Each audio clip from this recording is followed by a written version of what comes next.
My brother left to hike the Appalachian Mountains. What came back is not him. Welcome back to Creepy Crochet and Creepypasta. Let's get into today's scary story. My brother, Kevin, not his real name, I'm trying to keep some anonymity, has always been outdoorsy. Growing up, he would wander off into the woods behind my parents' property and stay out there for hours. He said that being out in nature brought him a lot of peace. A few months ago, things kind of spiraled for him. He lost his girlfriend, his job, and his apartment within 6 weeks. He ended up moving back home with me and my parents to try and get back on his feet. It was hard to see him like that. I mean, he was never someone I would describe as an eternal optimist, but that little spark he always had was gone. This past spring, I found him sitting at the kitchen table in the middle of the night. He was picking apart a piece of cold pizza, and it was the first time I had seen him almost eat something in days. I told him maybe he should get back out into nature, take some hikes, or maybe do a solo camping weekend. I said that I had noticed he had seemed down lately and maybe being out in the world could help him get back to himself. In the moment, I wasn't sure if he was really hearing me, but he took a bite of pizza, squeezed my hand, said he loved me, and went back to his bedroom. The next morning, he announced to my parents that he was going to hike the Appalachian Trail. My mom was hesitant, but Kevin told her that he knew enough about himself to know that sitting at home in his room was causing more stress than if he could go out and just be in the place that made him feel most at ease. My dad just said that as long as Kev checked in every few days or so, he didn't see a problem with it. My dad pointed out that it wasn't like Kevin didn't have the experience. He was a Boy Scout turned Eagle Scout turned camping enthusiast. People do that hike all the time, Kathleen. If it were dangerous, no one would be bragging about it. I remember him saying those words exactly. I don't know why they stuck in my head the way they did, but maybe it was the way Kevin seemed to brighten up a little bit after my dad gave him his blessing in a sort of roundabout way. The next 2 weeks were spent helping my brother pack what he would need, registering his hike, and buying a plane ticket to Georgia where he would start his trip. The night he left, our mom was a mess. She kept fussing over him as if he wasn't a full-grown man. She kept asking if he had everything he needed, and he just kept assuring her he did and would check in with us once he got to the trailhead. Looking back now, he seemed genuinely excited. If I had known what would happen, I would never let him leave. My brother called like he said he would, just as he was beginning his trip. He even sent a photo in our family group chat that showed him up against a backdrop of purple blue mountains and lush greenery. He had a thumbs up and his signature slightly off-center smirk. He wrote, "Finally made it. Love you guys. Talk when I get better reception." Over the next few days, Kevin would send a photo or video, usually of his surroundings, but occasionally he would send a selfie with the caption, "Proof of life." But as the days wore on, we stopped getting updates as frequently. What was a text at least once a day became a text once every 3 or 4 days. My dad blamed it on spotty cell reception, which made sense, and it wasn't as if the messages stopped altogether, and from what I could piece together from his photos and short text bursts, he was making good time. It was around a month and a half into his trip when we realized it had been almost 2 weeks without any communication from Kevin. We called the authorities, we gave them all the information that we had, but based on what we knew, it was hard to say he was even missing. As far as the police were concerned, he had gone off-grid with the intent of going off-grid. Sending out search and rescue would cost thousands of dollars, and it could be a waste of resources, especially if there was someone else who needed it. They said they would put a notice out to the Ridge Runners, and if they saw Kevin, they were told to tell him to contact us. My mom was furious, but I couldn't necessarily blame the cops for their response. We had no evidence to support that Kevin was anything but content out in the wilderness. A few days later, a text came through, just a photo of sunset and the words, "Everything is okay here." That began the new normal of conversation with my brother. There would be long stretches of time where we would hear nothing, just long enough for my mother to start panicking, and then we would get a blurry photo and a generic caption. "Look what I saw today," or "Wish you were here." One night, while going through the photos he had sent, I realized in the background of every shot from before we had called the police was a black smudge. It was too blurry to properly make it out, and it didn't seem to be an animal or something caught moving in the camera lens. But after the first photo he had sent after we thought he was missing, the smudge was gone. Kevin came home earlier than expected. He also hadn't told anyone his plans. One night during dinner, there was a loud, sharp knock at the door. My dad got up to answer it, and there was Kevin. His hair was long and stringy. He had grown a patchy beard over his cheek and jaws. His lips were dry and cracked, and his gums were coated in a dried layer of blood. He was rail thin. He had lost at least 30 pounds, and he wasn't a large man to begin with. His clothes were filthy, caked in mud and debris, and his shoes looked like they had been worn thin at the sole. My mother made a sound almost like a yelp and rushed over to him. The smell coming off him made me gag. It smelled like he'd smeared rotting meat under his armpits. My dad just looked at him in shock. When he finally spoke, his voice was dry and raspy, as if he hadn't used it in weeks. "Mom," was all he could say before he practically collapsed in her arms. I won't bore you guys with everything that happened after that. There was a lot of hugging, some tears, and then a very, very long shower. But something didn't feel right. Kev went to bed pretty much immediately after. He barely even looked at us. The next morning, he ate breakfast with a ferocity that made my skin crawl. He was gulping down huge mouthfuls of food, barely stopping to breathe. My mom just kept piling his plate with bacon, eggs, and toast. He stopped only after he had consumed a whole loaf of bread, 2 packages of bacon, and nearly 2 dozen eggs. I tried to ask him about the trip, tried to get him to say anything at all, really, but all I got were grunts and uh-huhs before he lumbered back off to his bedroom. The next few days were more of the same. Kev eating an insane amount of food, sleeping for hours, and then mumbling his way through conversations. It took about a week for him to start communicating like a human being again, but even then it was stilted, awkward, and unnatural. He's been home for almost a month now and something isn't right. His voice, it's changed somehow. It's still his voice, but it's like there's a second voice buried underneath it, like someone's trying to harmonize while he speaks. He lumbers around the house like his knees are locked in place, but he refuses to go to the doctors. The worst part is the smell. It still won't go away. No matter how often or how long he showers, he still reeks like death. I could have maybe ignored all this, maybe blame it on being isolated in the woods for weeks, but after what happened tonight, I couldn't sleep. That feeling of fear in my stomach I felt ever since he's been back hasn't gone away, and honestly it keeps me up most nights. I was trying to will myself to sleep when I heard the back door creak open. I crept out of my bedroom and down the hall. From my viewpoint I could see into the kitchen through the window into the backyard. I saw my brother, perched on his hands and knees. He was twitching wildly, like every muscle in his neck and head were spasming. He whined his stance and thrashed his head towards the ground and out of my line of sight. Trigger warning? I was worried that maybe he was having some kind of seizure, so I ran out to check on him, and that's when I saw it. His head was buried deep into the carcass of one of our neighbor's cats. He was chomping down on its tiny body, blood oozing out between the gaps in his teeth. The thing had clearly been dead for a day or so. I ran back into the house and locked the door behind me. I was about to run back to my bedroom when that smell hit me, that horrible death stench that had been wafting around my brother. I opened the door to his room and inched a few feet inside. Wrapped in his bedding were the decaying bodies of 20 or so animals. Rabbits, mice, squirrels. I tried to run to my parents' room to wake them up, to tell them we needed to call someone. As I turned around, I saw Kevin in the kitchen window, his body drenched in blood. He was eyeing me through the glass, his head tilted at an angle that shouldn't be possible. The vertebrae in his neck strained underneath his skin. He lunged at the window and I screamed. My parents woke up then. They found me in the hallway, sobbing, sweating, shaking with fear. I told them what I saw and my dad rushed outside to try and, well, I don't know exactly what he was trying to do, but it didn't matter. My brother was gone. We called the police and they said it sounded like my brother had had some sort of mental crisis. Maybe he had picked up some kind of parasite in the woods that was impacting his brain chemistry. I know they're wrong though. Whatever that thing is, it is not my brother. My brother left for the Appalachian Trail and never came back. I think whatever that black smudge was in those photos was something that hunted him, and I think it was successful. Whatever that thing was killed my brother, and somehow his body came back home. My brother disappeared that night, but I'm terrified he will come back. I didn't think I would be making an update, but I figured it was the right thing to do since all of you were so supportive when I posted a few days ago. It all came to a head, I guess, and my family and I are currently living in the worst case scenario. My parents and the cops were still organizing search parties in the woods surrounding our house. Their working theory was that Kev had some sort of underlying mental health issue that was made worse by the weeks of isolation on the trail. They also think that maybe he could have been given something or taken something while out there, and the chemical reaction of whatever drug caused some sort of psychosis. I couldn't bring myself to tell them that that thing wasn't my brother. All the comments on my last post made that pretty clear. I don't think I can say that I had accepted the fact that he was gone at that point, but I knew whatever we found of him, if we found anything at all, would not be my brother. Well, we did find him. It happened last night. It was late, but my parents were still out with the police and sniffer dogs in the woods. I was told to stay home in case he came back while they were gone. I was sitting in the living room keeping an eye on the side yard where the woods start to get thicker when I heard this weird thunking sound. It was slow and paced evenly like a metronome. Thunk, pause, thunk, pause, thunk. From my viewpoint in the living room, I could see a shadow cast across the dining room table, backlit from the streetlights outside. My parents' house is sort of a U-shape. You can walk a circle around the first floor, going from kitchen to dining room to living room and back again. I slipped off the couch and sort of crouch-walked my way into the kitchen. From there, I had enough of a cover from the wall dividing the living room and dining room so that I could see the bay window that looked out across the front yard. There was my brother, or rather the thing pretending to be my brother. He was standing in front of the window, rocking back and forth on his heels. He walked too close, and his forehead would clunk against the window. Thunk.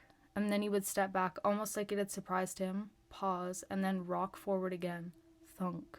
He looked awful. His skin was shallow and slick with sweat, which made no sense since it's November in New England. It hasn't been above 50 degrees in weeks. His lips were crusted over with blood, and I knew enough at that point to know it wasn't his. The worst thing, though, were his eyes. They were this sickly pale blue, the lenses looked cataract, and his pupils were dilated, unfocused points.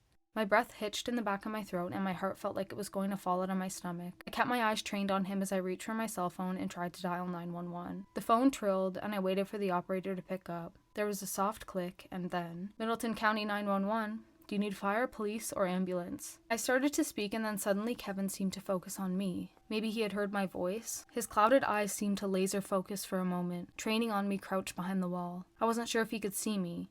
He shouldn't have been able to from his position, but the thunking became louder and more urgent. I gave the operator my name and address. Kevin began to bang into the window faster and faster. I tried to explain that my missing brother was back, but that something was wrong, that he was trying to do something. The crack of the window pane was the loudest sound I'd ever heard. I watched as my brother slammed his head again and again into the glass. Blood smeared across his forehead, and then the cracking turned to a smash as my brother crashed through the pane. I screamed, I dropped my phone, and I ran. The only room in my parents' house with a lock is the bathroom, so I scrambled to get there and lock the door. Once I was there, I could hear Kevin falling through the broken window and lumbering around the house. His feet sounded unnaturally heavy, like they were waterlogged. I could hear the crunching sound of broken glass under feet, and I looked around for something, anything I could use as a weapon. I just kept telling myself I would not go down without a fight.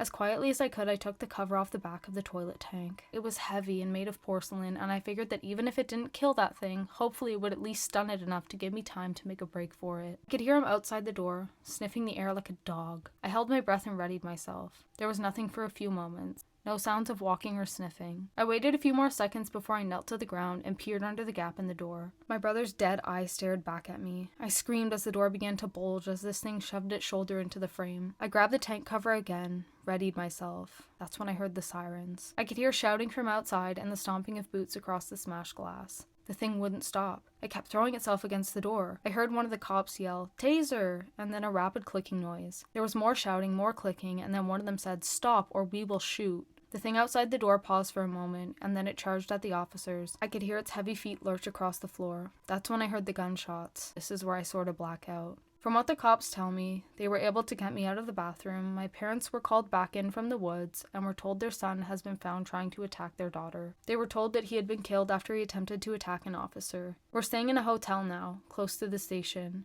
They're going to interview us all again in the morning. They plan on doing an autopsy on my brother. My parents haven't said a word to me since we got here. I think they blame me.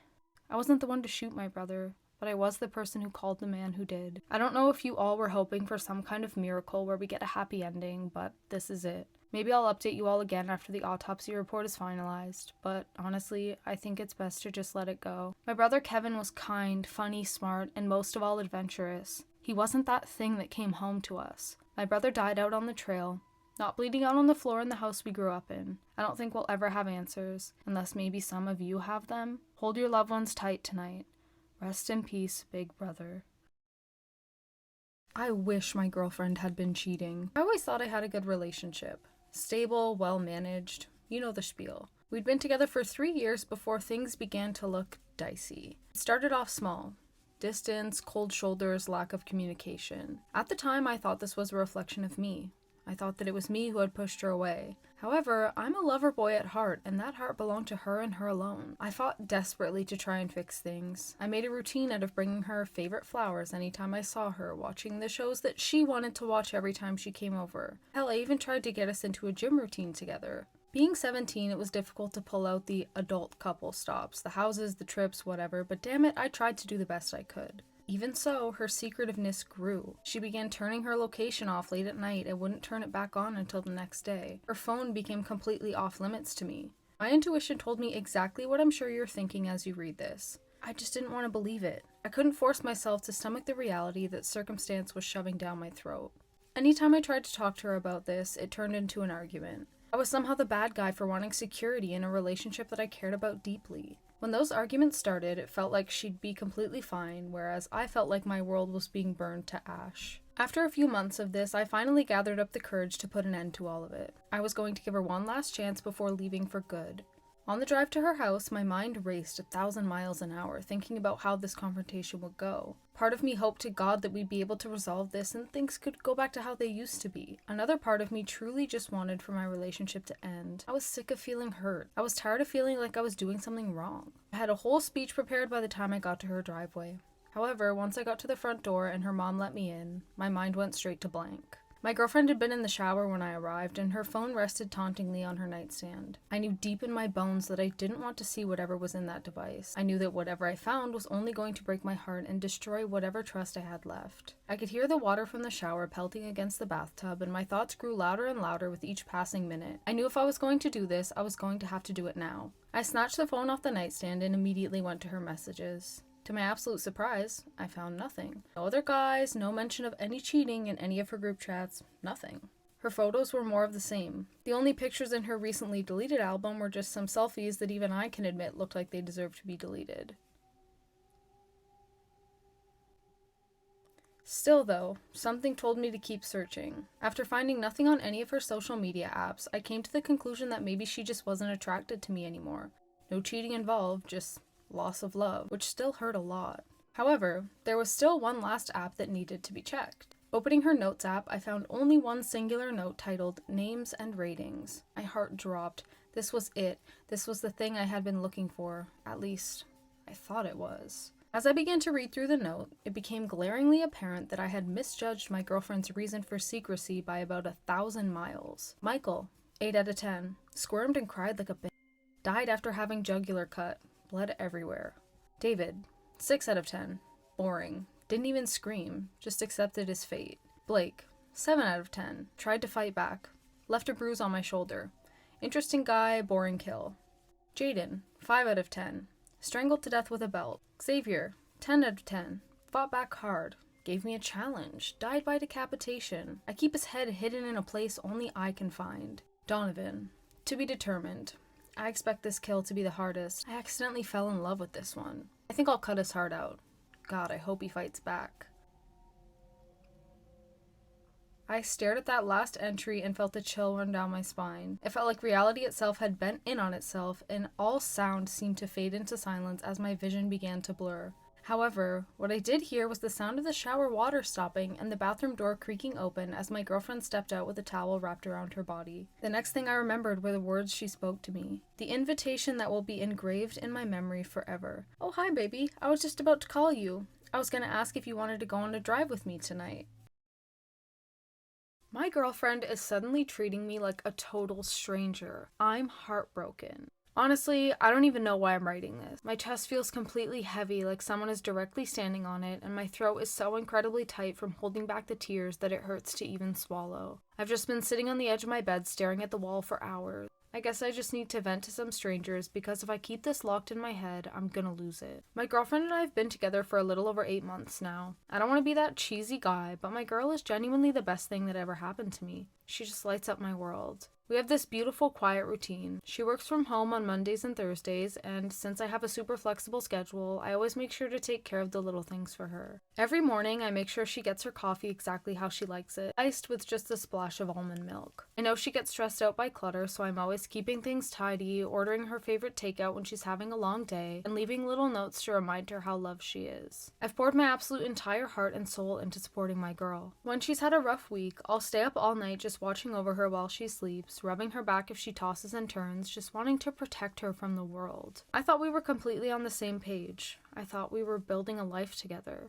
But out of nowhere, a few days ago, it's like a switch flipped in her head. She started acting so distant and cold, completely ignoring my texts and treating me like I don't even exist. I figured she was just incredibly overwhelmed with work, so last night I decided to surprise her. I let myself into her apartment while she was out running errands. I spent an hour cleaning her kitchen, lightened up the place, made her favorite dinner, and sat on the couch with a pretty pink sweater I bought her, just waiting to see the look of relief and happiness on her face when she walked through the door. But when she opened the door and saw me sitting there, she didn't smile. She didn't hug me. Instead, she let out this horrific, blood-curdling shriek and dropped her grocery bag. I stood up, totally confused, and tried to calm her down. I took a step toward her, holding my hands up, telling her, "Baby, it's me. It's okay, I'm here. What's wrong?" But she just kept screaming and backing away into the hallway, slamming her back against the wall. She was sobbing, looking at me with this sheer, unadulterated terror in her eyes, screaming, "Who are you? How did you get into my apartment? Please don't hurt me." I was deeply, deeply hurt. I mean, the absolute cruelty of it. To stand there and pretend like she doesn't even know my name? After the months we've shared? After everything I've given up for her? I tried to grab her arm just to comfort her, to break her out of whatever weird panic attack or hysterical episode she was having, but she scratched my face and flew out the front door, screaming for the neighbors. I had to slip out the back before the cops showed up because I didn't want us to have a massive embarrassing scene over a lover's quarrel. I've been back at my place for 3 days now, and the utter disrespect is just eating me alive. I've been looking through the telephoto lens of my camera from my window across the street, and I can see she's packing her things into cardboard boxes. She even had a locksmith over yesterday to change the deadbolts on her front door. Why is she doing this to us? Why is she trying to ruin our beautiful relationship over nothing? I've been so incredibly patient with my girl, but this gaslight is driving me crazy. She's acting like I'm a monster. She's acting like I'm just some freak who spent 8 months tracking her every move with a spreadsheet, but I only log the exact minute she leaves for work and the time her bedroom light goes out because I love her so much, and I need to know exactly when she's safe inside. She makes it sound like I'm a psycho for mapping out the blind spots for building security cameras, but I only did it so I could slip past them unnoticed to watch over her courtyard at night and keep her safe from actual predators. She thinks it's disgusting that I bought a professional lockpicking kit to practice on her exact brand of deadbolt, or that I'd let myself into her place while she was at the gym just to clone her laptop's hard drive. But how else am I supposed to read her private thoughts and learn how to be the perfect man for her? How else am I supposed to protect my girl who was so utterly oblivious to how dangerous the world really is? I did all of that for us, because my love for her is deeper than she could possibly understand. She thinks she can just pack up and leave me willy-nilly without even giving me a proper conversation, but she doesn't understand how deep our bond is. She doesn't understand we're meant to be together. I went back to the hardware store and bought the exact same brand of the new deadbolt she just installed, and I spent the afternoon mastering it. I'm looking through my lens right now, and she just turned off her bedroom light to go to sleep. I think I'm gonna walk across the street now. I think it's time we finally sit down on her bed and talk about this attitude problem of hers. Fingers crossed. Wish me luck, guys! My husband keeps talking about a daughter we don't have. My husband has always wanted kids. We're just, I don't know. I feel like we're just not old enough yet. We got married young, fresh out of high school. He works with his dad as an electrician, and I'm still in college studying to become a teacher. Needless to say, it's not kids that I have a problem with. I just want to make sure we're both in a position to raise our children the right way. He knew that when I agreed to marry him. He seemed supportive of it at first. I told him very clearly that I wanted to wait until we were at least 30. For the first 2 years, it seemed like everything was fine. I didn't know just how agitated he was getting with my refusal to get off birth control. Every time he asked, it was like a stab to my heart. We started arguing a bit. We'd bicker about little things like any other couple, but when it came to kids, it turned into full-blown screaming matches. I can take care of a baby. You can still do school.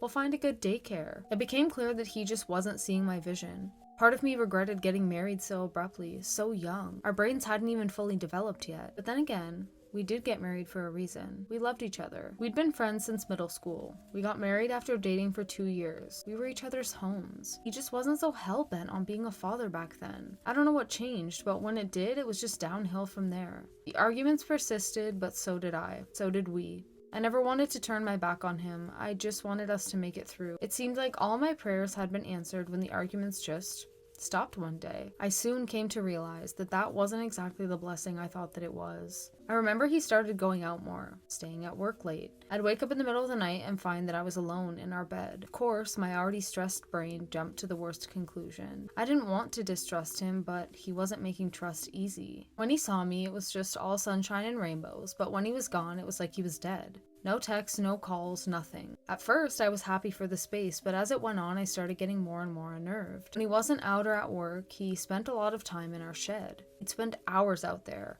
I'd see him carrying food out there. It became strictly off limits to me. Anytime he saw me even come close to the building, he'd stop me and guide me back into the house. This is around the time I became convinced that he had lost his mind. He started talking about a daughter that I know we didn't have. Roxy is a little fussy today. You keep working on your schoolwork. I'll take care of our baby. I need to go out and get some food for Roxy. Anytime he mentioned it, all I could do was laugh awkwardly and ask him what the hell he was talking about. Every time, his answer was nearly the exact same. You know what I'm talking about. He'd just smile and play it off like he wasn't acting like a complete lunatic. What scares me, though, is I'm starting to think maybe he's not a lunatic. I swear it's like sometimes I can hear cries coming from the shed. Soft, weak little cries that are just audible enough for my guard to come up. I found a pair of little pink socks in our dryer last week. I always seem to find empty cans of baby formula hidden beneath the trash in our trash can. When I really started grilling him about his behavior, the arguments came back. He'd scream at me, call me horrible, awful names that I could have never imagined would have escaped his lips. But the part that concerns me the most is that he's chained up the door to our shed. He's spray painted over the windows. He keeps the key with him at all times. The crying has been getting louder and louder. I don't know if I'm too afraid to accept what's happening,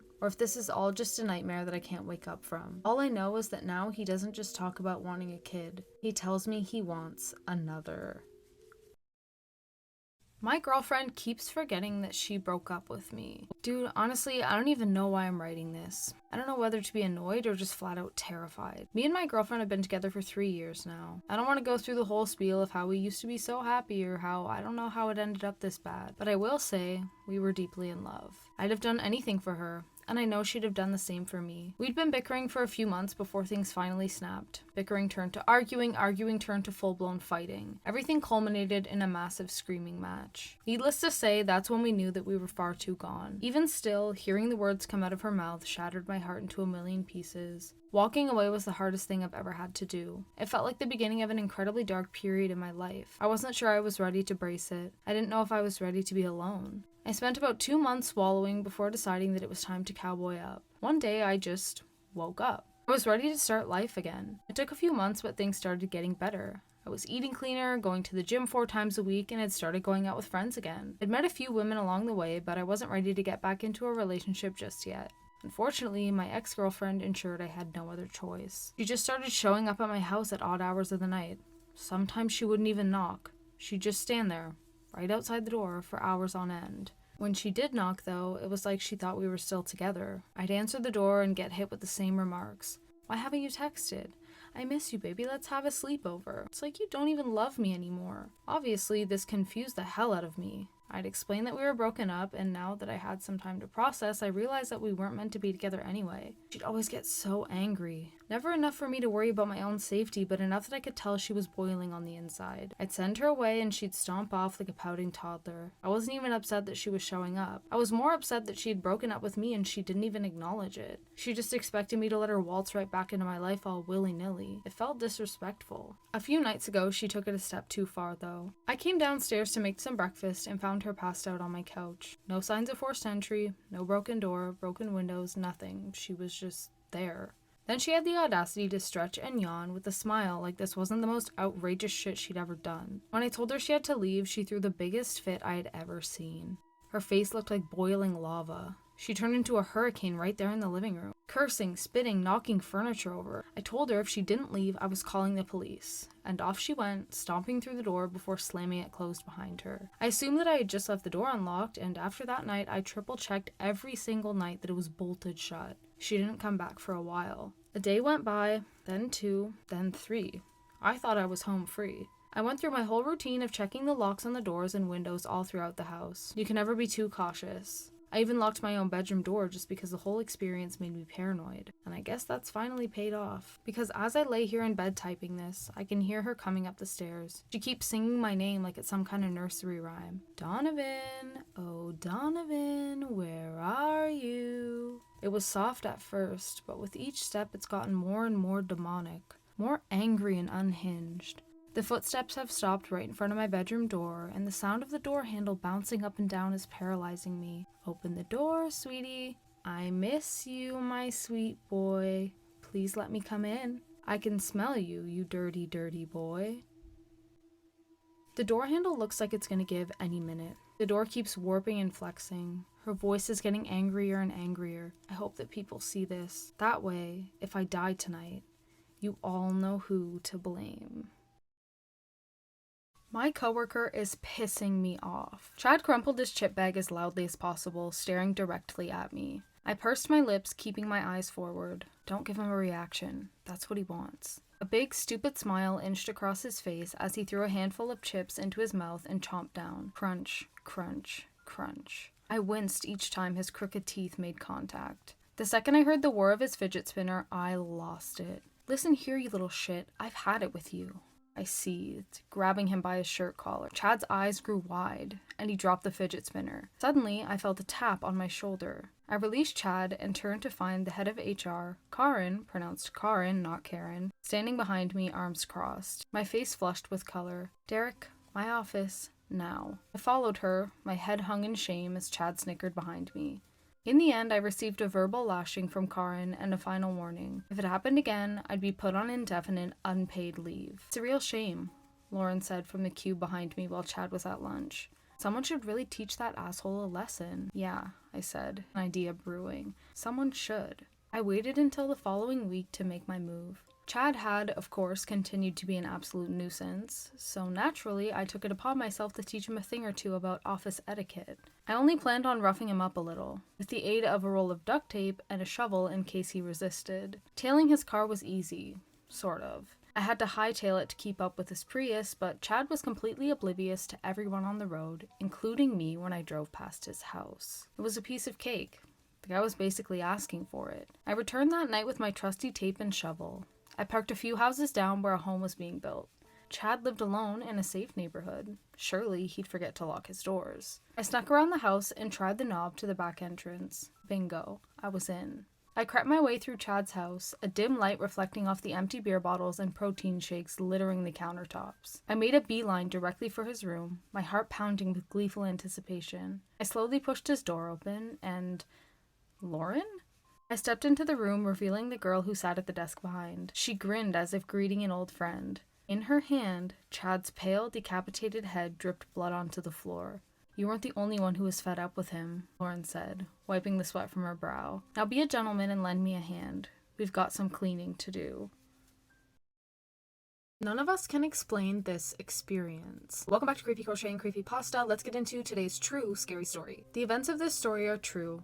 I don't know if it was a glitch, a time slip, but it still freaks me out. One time when I was around 9, I was sitting in the backseat of my sister's Jeep Cherokee, along with my cousin. My sister was driving, my other cousin was in the passenger seat. My sister always took me with her to run errands or trips to the mall. On this day, my younger cousin was at my house and we were playing in the backyard till my sister just had us tag along. Anyway, we're driving on the freeway and we see a carnival with rides. The Zipper, that crazy unsafe ride with the cages that spin, could be seen, as well as the Ferris wheel. Me and my cousin were begging my sister to please take us. She said no and made that same exit. It was the same exact exit to head right onto some main road. The carnival was situated to the left. On the ramp, we were on the red light, and my sister said she promised we'll go after she returned this shirt or something. This was before smartphones and stuff, like late 90s. Besides myself, everyone in the family knew that my sister was always amazing with directions. She even told us she knew exactly where to park, too, so we didn't have to walk far or deal with the traffic. I specifically remember that when walking into the mall,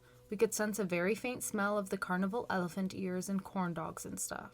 We go into the mall for like no more than half an hour and walk to my sister's truck. Me and my younger cousin were so happy and excited. All of a sudden, I remember noticing I didn't smell the carnival anymore. It was probably just my excitement, so I didn't even say anything. We get in the car and make our way around the loopy parking lots and inner streets to finally get onto the same road we came on, which also takes you to the freeway. The second we turned, there was nothing. Nothing but a continuing road on both ends of the freeway exits. No large gates blocking traffic, no large wires on the ground, no distant sounds of children screaming and laughing on the rides, no scent of elephant ears. I'll never forget us all just staring at the blank road. My older cousin in the front seat says, "What the hell, did they just press a button and the whole carnival just went underground or disappeared?" Nobody laughed. We all thought the same thing. My sister then put her signal on, turning left on the ramp, which was originally blocked a half hour before, and we headed home. There's no way the carnival shut down, packed, and vanished that quickly. Even if they were, the rides were going. Kids were yelling, laughing. It was all lively. So even if they started to close down that same instant, it would be impossible to disassemble the Ferris wheel, all the rides, let alone the barricades to block incoming traffic, or the wires or cones. Till this day, we all remember this story in perfect detail. None of us can ever explain how this was possible. By far one of the weirdest things I've ever experienced.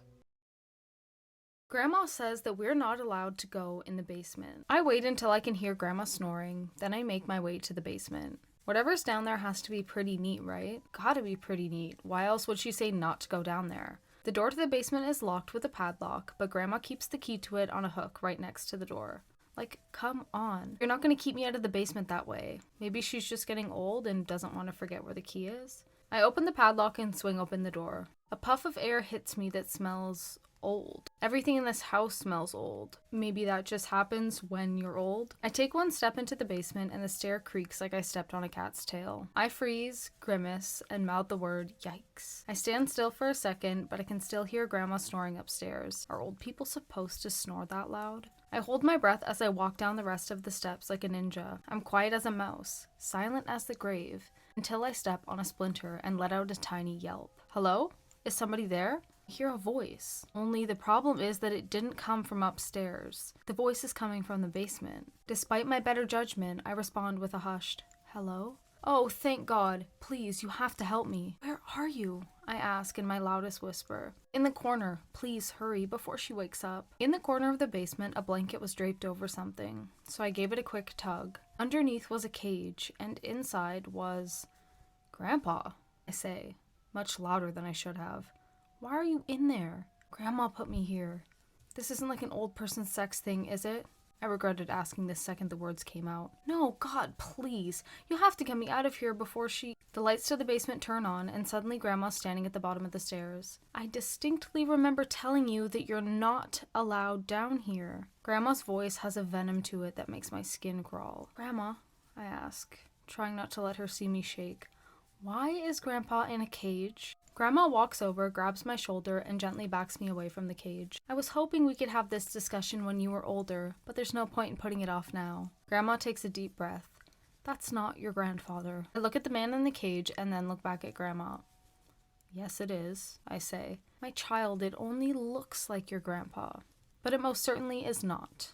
Don't listen to her, Grandpa calls from the cage. She's gone crazy. Shut your mouth, or I will shut it for you. I've never seen Grandma be mean before. But if that's not Grandpa, who is it? I ask. That's a very good question, my child. Grandma got down on one knee so she could speak to me directly. There are so many names for that thing. Doppelganger, shapeshifter.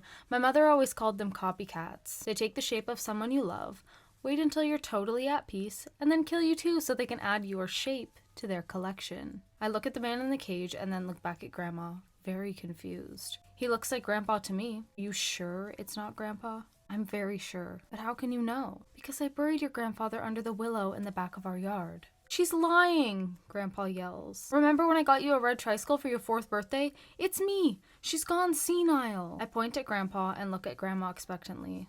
She only sighs. When a copycat becomes you, they get all your memories as well. Even now he's trying to trick you, to manipulate you, so you'll let him out and he can kill us both. But why, I ask, and then add, I mean, why copy Grandpa? Because Grandma has a lot of money saved up. Most old people do, and so that's who copycats like to become the most. They can live in luxury until all the money is spent. Plus, nobody bats an eye when an old person dies. That's what old people do. Then they can fake their death and just move on to their next victim. But we're not going to let that happen. Or not? I ask. No, because you're going to kill it. Grandma walks to a closet at the end of the basement and pulls out a mop with a butcher knife furiously duct taped to the end. Grandma, I mutter. This is your punishment for coming down into the basement. Don't think I've forgotten that you deliberately disobeyed me. Take it. Grandma thrusts the makeshift spear into my hands. I stop myself from whimpering and hold the spear tight. How do I do it so there's no pain? I ask. Oh, child, just jab him until he stops moving. It'll be over soon. You mean like this? I stab the spear right into Grandma's throat. There's horror in her eyes as she collapses to the floor. She tries to speak, to say something, but only gasping bubbles of blood come out. The light has barely left her eyes before Grandpa cheers. I knew you'd save me. Now let me out of here. No, I don't think I will. I walk over to Grandma and place a hand on her forehead. I copy her, slowly shifting my skin and growing, until I look just like her. You had your chance, and you mucked it up. I laugh. Now I get to be her. My coworker asked me why I ignored him this morning. I was still asleep. Listen, I'm not saying I'm being followed or anything like that, alright? I just want to clear that up front. It's just that weird little incidents have been happening to me recently. Stuff that's easy to brush off on its own, but together it's starting to get under my skin a little. I don't know. Maybe I'm just exhausted. I hope that's what it is.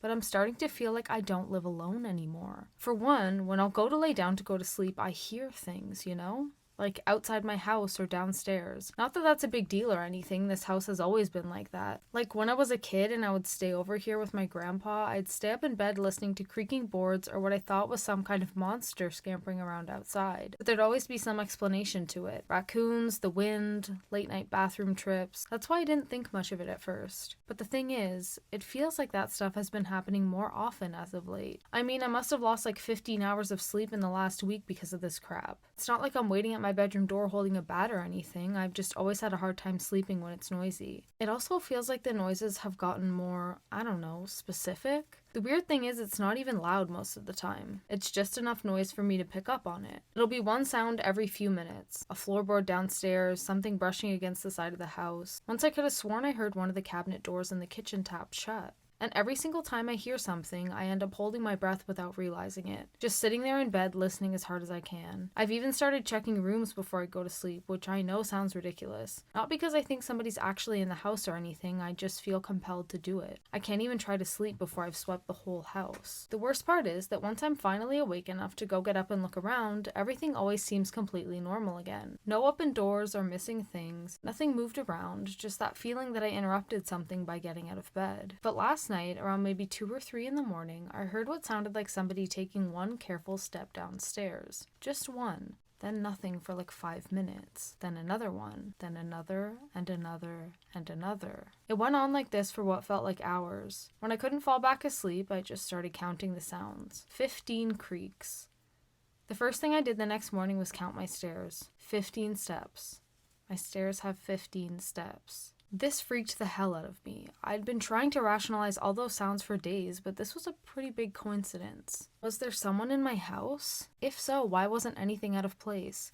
Nothing was stolen or moved or anything. And how could they have gotten inside? All the windows were normal, and I always triple-checked the locks on my doors, especially as of late. Eventually I told myself that what I heard couldn't have possibly been footsteps. Because why would someone go through all the trouble of breaking into my house just to tiptoe around? If they wanted to hurt me or rob me, they certainly could have. When I was done arguing with myself, I got ready and drove to work. The weather didn't do anything to calm my nerves. The sky was a washed out shade of gray and I could just tell it was about to rain. Anyways, I made it to my office and slumped down into my chair. Just as I was about to open my laptop and start working, I saw the shadow of my coworker looming over me. I turned around expecting to hear some small talk or a work question. My coworker, let's call him John Doe for the sake of privacy, always had this big toothy grin on his face. When I turned around to talk to him, he looked like a different person. Sweat was beginning to form on his brow and he was swaying back and forth nervously. Worst of all, he was frowning. In 3 years of working with John, I can count on my hands the number of times I've seen him frown. "What's wrong, John?" I asked, growing more worried by the second. He cleared his throat before he spoke. "Hey man, you alright?" "Yeah." "I don't know, I saw you this morning and you were acting kind of off." "What are you talking about?" "At the gas station on 35th. "What?" I blurted out, cutting him off. "I was driving past the gas station on 35th Street and I saw you there. You were just walking up and down the street. I rolled down my window and tried to talk to you, but you just ignored me and kept pacing back and forth. You kept ignoring me, so I just gave up and drove away. I was just really weirded out, so when I saw you come in, I figured I'd ask you what the heck that was all about." "John, I wasn't at the gas station today. Hell, I didn't wake up until 7 this morning." You sure?" "Well, I could have sworn it was you." "Well, it wasn't. Gee, I suppose it was pretty dark out. Maybe I need to get my eyes checked." As he said this, his familiar smile creeped back onto his face. "Well, sorry to bother ya," he said as he began walking back to his cubicle. "John," I said. He looked back at me. "What was he wearing?" I asked. "What?" "The man you saw at the gas station. What was he wearing?" "Well, I didn't pay much attention to his outfit, "Oh," he said, his face lighting up. "Now that you mention it, he was wearing an odd hat." "Odd how?" I asked. "Well, it was just a red baseball cap, but it had 1984 on it. Man, I remember reading that book way back in grade school. Not the kind of thing you expect to see on a hat." He turned around and sat down at his desk. I froze. A 1984 hat. My dad gave me a hat just like that when I was in high school. I've never seen another one like it. I basically sleptwalked through the rest of the day. My head was swimming with questions. When I finally got home, I went through my entire house. Everything was in its place, except for one thing, my hat. I always hang my 1984 hat on the second coat hook from my back door. Always. But when I checked that room, the hat was hanging slightly out of place. It was on the hook closest to the door. I checked the inside band. There was a receipt folded into it from the gas station on 35th Street. Time, 4:12 a.m. My husband didn't appreciate my delicious dinner. It had been so long since I made us a real home-cooked meal. I spent all afternoon making pasta from scratch and following my mother's recipe for bolognese. Caesar salad, dressing from scratch. Even baked some rolls. When I say it took half of the morning and all afternoon, I mean it. I couldn't have been more excited for dinner. When my husband got home from work, late like usual, I told him to get ready to eat. He looked so confused. As we sat across from each other, he hesitantly pushed the noodles around on his plate. What did you do to it? You think I'm an idiot? This is the first meal you've cooked for me in months. Months! What did you do to it? He began smelling the plate of pasta. It's my mother's recipe. Don't play dumb with me. Is it poisoned? I beg your pardon? I guess I gotta give you credit. I thought you were too dumb to figure it out. What, did you look through my phone? I always delete the messages so you would have needed perfect timing. Richard, what are you talking about? My affair. You've discovered it, haven't you? And now you're trying to poison me. Oh God. He picked up some of the meat with his fingers, feeling the squish. Is this Abby? Did you turn her into bolognese? God, you're sick. I don't know what you're talking about. I was beginning to tear up. I just wanted to make us a nice dinner. What do you mean you're having an affair? Oh, don't act surprised. You haven't loved me in a long time. Richard, don't Richard me. He grabbed the plate, walked over to me, and slammed it in front of me. Eat it. I hesitated. He grabbed a knife from the kitchen block and pointed it at me. Eat it. Tears streamed from my face. As I shoved the pasta into my mouth, I tried to chew. If you hurt her, he said, I swear I'll kill you. Abby really loves me. Not like you. Richard, I do love you. She better not be hurt. He took out his phone and placed a call. She didn't pick up. What did you do to her? Please, I don't know what you're talking about. He quickly grabbed his keys. I swear if you hurt her. He ran out the door and sped out of the driveway. I took a napkin and wiped my messy mouth. I entered our guest bedroom and opened the closet door. Abby was gagged and tied up, tears streaming down her face. He's going to save you right now, but I've got a terrible feeling his brakes are going to fail. Oh well, we have some business to take care of, but my dinner is getting cold. I'll be back when it's done. I closed the closet doors and went to the kitchen to finish my delicious meal. My husband did worse than cheat. Welcome back to Creepy Crochet and Creepypasta. Let's get into today's scary story. In hindsight, it was dreadfully obvious that he was cheating. It almost felt cliche. Oh, you have a work trip out of town? One call to a secretary disproved that. My husband hadn't done laundry once in 12 years, but suddenly was coming home from work trips with clean clothes. Her name was Rachel, by the way, and she was 10 years too young for him. And the worst part? I would have forgave him. I think if we had gone to therapy and really worked through it, I could have overlooked everything. Until I saw the receipt. I was following his purchases. I had always been the one who handled our finances, and I saw a withdrawal from an oddly located ATM. Cash means you're hiding something. I drove to the ATM. It was next to a hardware store. There was only one cashier, and when I showed him a picture of my husband, he was able to print me a copy of his receipt. 2 saws. That could have been innocent. A 50-gallon barrel. Starting to get suspicious. Several boxes of rat poison. Would you be surprised to learn we don't have rats? I checked Rachel's Instagram and she was beaming over a ring my husband got her that I'm sure I paid for. She was excited for the future, so I planned our camping trip. I told my husband it's been so long since we did anything special. I wanted to go on a little adventure. I planned everything, brought a brand new tent and sleeping bags, among other things. He didn't want to seem suspicious, so he came along. Cedar Pass Campground in the Badlands. Isn't that perfect? We were sitting around our LED lantern when I told him, I got you a present. Oh, for what? I handed over the poorly wrapped shoebox. For our anniversary. That's not for another month. I'm surprised he remembers. I know, it just felt nice. He shredded the paper, opened the box before he could comprehend the ominous rattling sound. The rattlesnake bit him in the face in a blink. Ah, what the hell? You were just bitten by a prairie rattlesnake. Incredibly deadly without the antivenom. A shame we're 3 hours from the closest hospital. What the hell? I pull out a vial of liquid that shimmers in the white lantern's glow. I do have some antivenom here. He reaches his hands out desperately. First, tell the truth. Were you planning on killing me? What? I shake the vial. Don't lie to me. He freezes, takes 5 seconds to think, then simply nods his head. I throw him the vial and he drinks it greedily. Rattlesnake bites are rarely lethal. What? I can't say the same for what you just drank. You can drive dozens of miles in South Dakota and not see another person. The perfect place to bury a body. Now I just have to take care of Rachel.